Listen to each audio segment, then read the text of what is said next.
Assalamualaikum warahmatullahi wabarakatuh. Perkenalkan, nama saya Alivia Putri Aditya, NIM 191910301061 dari Prodi Teknik Sipil Fakultas Teknik Universitas Jember.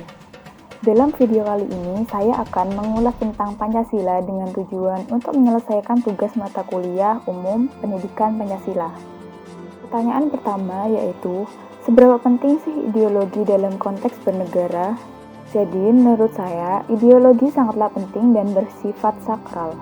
Sebelum saya menjelaskan, mari kita mengulas ulang secara singkat tentang bagaimana Pancasila bisa dibentuk.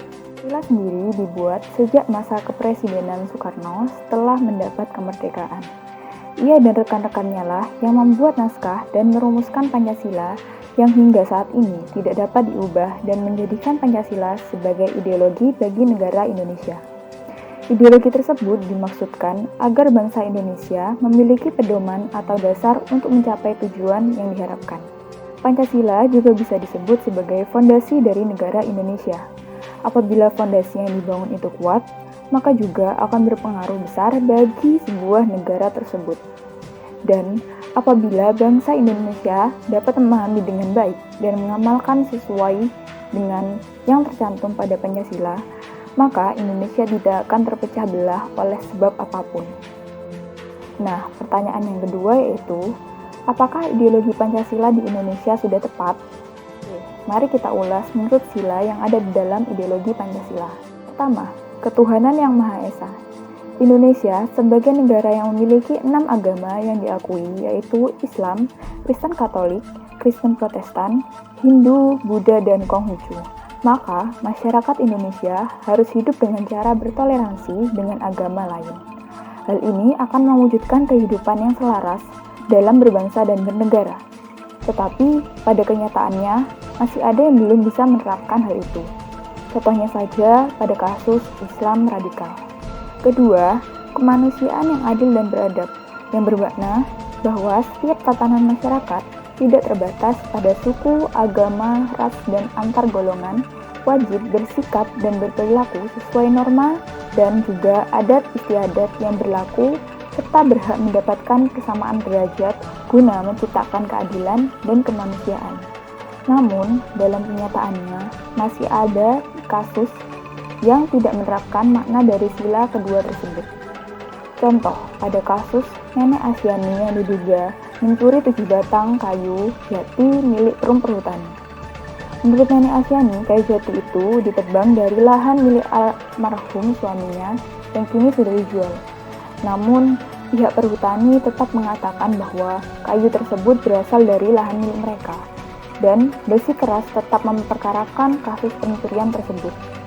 Kesatuan Indonesia yang mempunyai makna, walaupun rakyat Indonesia memiliki perbedaan suku, bahasa, daerah, etnis, agama, kebudayaan, warna kulit, dan sebagainya, namun tetap wajib mendapatkan persamaan kedudukan serta mendapatkan kesejahteraan di bawah naungan pemerintah guna menjaga persatuan dan kesatuan Indonesia. Kenyataannya, masih banyak masyarakat Indonesia yang belum bisa menerapkan sila ketiga ini. Contoh kasus tragedi Sampit yang merupakan konflik berdarah antar suku yang paling membekas dan membuat geger bangsa Indonesia pada tahun 2001 silam. Keempat, kerakyatan yang dipimpin oleh hikmat kebijaksanaan dalam permusyawaratan perwakilan yang mempunyai makna bahwa dalam tatanan bernegara di Indonesia perlu dilakukan secara demokrasi.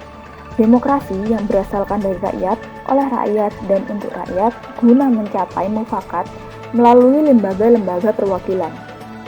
Namun, sila ini masih belum bisa diterapkan oleh wakil rakyat. Masih banyak oknum-oknum wakil rakyat yang melakukan tindak pidana korupsi. Kelima, keadilan sosial bagi seluruh rakyat Indonesia yang mempunyai makna bahwa setiap lini maupun tingkatan masyarakat berhak mendapatkan kesamaan kesejahteraan, di mana hal ini merupakan tujuan dasar dari bangsa Indonesia untuk mensejahterakan seluruh rakyat. Namun, dalam penerapannya, masih saja ada kasus yang menyimpang dari sila kelima. Sebagai contoh, kasus perlakuan diskriminatif pihak rumah sakit dengan pasien BPJS Kesehatan. Para pasien peserta BPJS Kesehatan seringkali mengeluh tentang perlakuan pihak rumah sakit seperti penanganan yang lambat. Bahkan, pihak rumah sakit mendahulukan pasien-pasien yang bayar langsung. Hal ini menyebabkan ketidakadilan bagi pengguna BPJS Kesehatan, karena mereka merasa diabaikan dan tidak mendapatkan hak-hak sebagai pasien. Dari sila pertama hingga kelima, sebenarnya penyebab dari permasalahan yang timbul karena masih kurangnya pengetahuan tentang pentingnya penerapan Pancasila oleh sebagian masyarakat Indonesia. Namun, Pancasila bisa diterapkan jika masyarakat Indonesia bisa memaknai dan memahami setiap sila-sila yang tercantum pada Pancasila, lalu mengamalkannya dengan baik, sehingga mencegah timbulnya konflik-konflik yang mengancam keutuhan negara dan terwujudnya tujuan negara. Tadi penjelasan tentang ideologi Pancasila. Mohon maaf apabila ada kesalahan kata yang saya ucapkan dan terima kasih telah menonton video ini. Assalamualaikum warahmatullahi wabarakatuh.